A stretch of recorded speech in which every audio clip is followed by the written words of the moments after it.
அஸ்ஸலாமு அலைக்கும் ஃப்ரெண்ட்ஸ், எல்லோரும் எப்படி இருக்கீங்க? நாங்கள் நல்லாயிருக்கோம். இப்போ இன்றைக்கி பார்த்தீங்கன்னா, ஏற்கனவே நிறைய வீடியோஸ் ஷார்ட்ஸ் போட்டிருந்தோம்.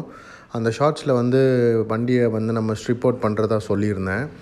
இப்போ கம்ப்ளீட்டாக வண்டியை இன்ஜின் சேஸில் பாடி சேஸஸ்லேருந்து இன்ஜின் கேஸை கலத்திட்டோம். ஹெட்டு தனியாக, சிலிண்டர் தனியாக, அப்புறம் இன்ஜின் கேஸஸ் தனியாக பிரிச்சுட்டு, அதுக்கப்புறம் கிராங்கை இது கொடுத்துருக்கோம் லேத் ஒர்க் ஷாப்பில்.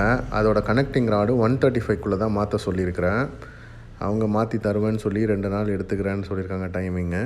அவங்க அந்த ஒர்க் நடந்துகிட்ருக்கு. மீன்வாயில் நாங்கள் என்ன பண்ணியிருந்தோன்னா, இந்த வண்டியோட கேஸ், அந்த இன்ஜின் கேஸில் சென்டர் கேஸும் சைடில் உள்ள அதையும் டிக் வெல்டிங் பண்ணியிருந்தேன். ஏன்னா நிறைய தடவை இதை ஓப்பன் பண்ணுறேன்னு சொல்லி நிறைய ஸ்க்ரூ ட்ரைவர்லாம் போட்டு வேலை பார்த்துருப்பாங்க போல். ஸோ கம்ப்ளீட்டாக அதெல்லாம் எடுத்து கொண்டு போய் டிக் வெல்டிங்கில் கொடுத்து அவங்க எல்லாம் புதுசாக வெல்டிங் பண்ணி, அதுக்கப்புறம் அவங்க சர்ஃபேஸ் கிரைண்டிங் பண்ணி பாலிஷ் பண்ணி தந்திருக்காங்க. இது இங்கே இருக்குது. இப்போது இனிமேல் நல்ல ஒரு 5 லிட்டர்ஸ் ஆஃப் டீசல் ஆயில் வாங்கிட்டு கம்ப்ளீட்டாக இதை கழுவணும். அதுக்கப்புறம் இந்த இன்ஜின் சிலிண்டரையும் ஹெட்டையும் நம்ம பத்திரமா வச்சுக்க வேண்டியதான்.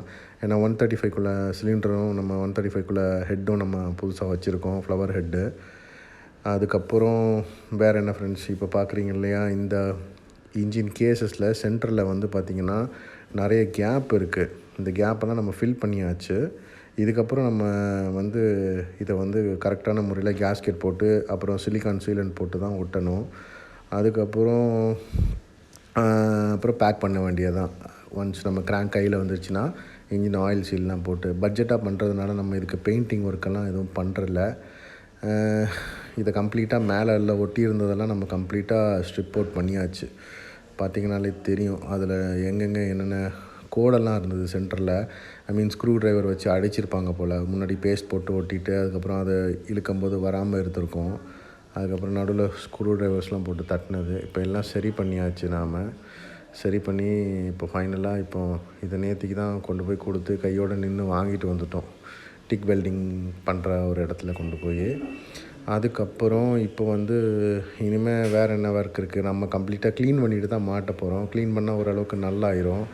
இந்த கேப்லாம் பாருங்கள் எப்படி இருக்குன்னு உங்களுக்கு ஃபீல் ஆகும். ஏன்னா இது பழைய கேஸ் தான். புது கேஸ்னால் ஓகே, அப்படி நல்ல இருகளை ஒட்டிக்கும்.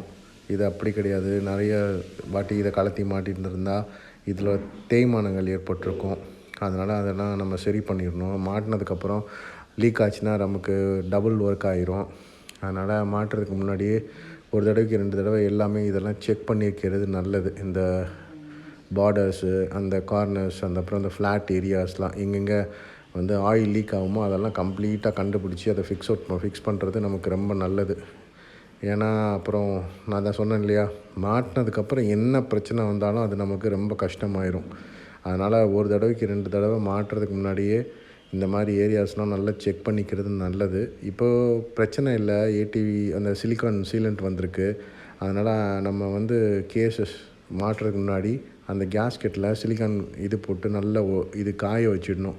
காய வச்சுட்டு அதுக்கப்புறம் தான் இது 2 கேஸையும் ஒட்டும்போது நடுவில் அதை போட்டு நம்ம இருக்கலாம் அமுக்கணும். அதுக்கு முன்னாடியே இதில் போட்டு ஒட்டுறது அந்த மாதிரி எதுவும் பண்ணக்கூடாது. நான் அது வீடியோ பண்ணும்போது நான் உங்களுக்கு எப்படின்னு சொல்கிறேன், பாருங்கள். ஓகே ஃப்ரெண்ட்ஸ், பாய். ஃப்ரெண்ட்ஸ், மறக்காமல் லைக் பண்ணுங்கள், ஷேர் பண்ணுங்கள், சப்ஸ்கிரைப் பண்ணுங்கள். மேற்கொண்டு உங்களுடைய கமெண்ட்ஸ் என்னென்ன உண்டோ அதெல்லாம் சொல்லுங்கள். அதுக்கப்புறம் நான் வேறு ஏதாவது தப்பாக செஞ்சால் கூட என்னை கரெக்ட் பண்ணுறதுக்கு கமெண்ட்ஸில் அப்லோட் பண்ணுங்கள். உங்களோட போஸ்ட் போடுங்க. அது என்னென்னு பார்த்துட்டு நான் அதே மாதிரி சரி பண்ணுறேன். தேங்க்யூ.